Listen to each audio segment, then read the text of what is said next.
pense qu'il m'a mis KO parce qu'après je me suis réveillée et il n'était plus là. Je suis partie dans ma salle de bain, j'ai vu mon visage, j'ai été me doucher et après il est revenu. Et c'est là qu'il m'a mis sur mon lit et qu'il m'a remis 3 coups de poing au niveau du crâne. L'histoire de Chloé est presque banale. Sur 1000 dépôts de plaintes pour violences conjugales chaque année en Polynésie, 87% concernent des femmes. Aujourd'hui, Chloé se rend à la gendarmerie. Oui, bonjour, ce serait pour déposer plainte pour violences conjugales, s'il te plaît. Vous habitez où? À Papeete. Voilà, c'est pas chez nous. Faut descendre plus bas. Police nationale. Direction la gendarmerie de Faa pour déposer sa plainte, car Chloé l'a déjà fait à la DSP. Elle a d'ailleurs été placée 5 heures en garde à vue pendant que son ex-conjoint était entendu. Choquant, mais pas illégal. Qu'est-ce que tu attends là, de la gendarmerie aujourd'hui? De l'aide.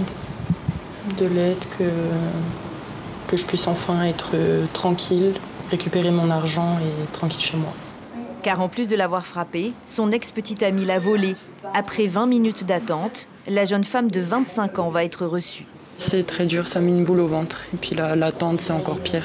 Il y a tout qui tourne en boucle dans la tête et c'est compliqué, ouais.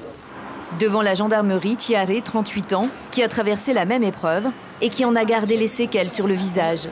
J'ai déposé 4 fois la plainte ici. Première fois, on ne prend pas en compte, je dirais, hein, on ne prend pas en compte. Deuxième fois, on ne prend pas en compte. Troisième, quatrième. Au bout de la 4e fois, ça commence à bouger. Il faut porter plainte, c'est pour nous aussi, parce qu'on ne va pas continuer à se faire taper par nos maris. On ne va pas aussi continuer à montrer ce genre de vie à nos enfants. Chloé, elle, ne pourra finalement pas déposer une seconde plainte à la gendarmerie après celle de la DSP. Les gendarmes lui ont conseillé de se rapprocher d'une association d'aide aux victimes. Un peu rassurée et en même temps, je sais pas trop, je suis perdue. En attendant le procès au mois de septembre, Chloé va devoir vivre seule dans son studio avec la peur au ventre. L'ex-conjoint violent est parti avec un couteau de cuisine et continue de la harceler par SMS.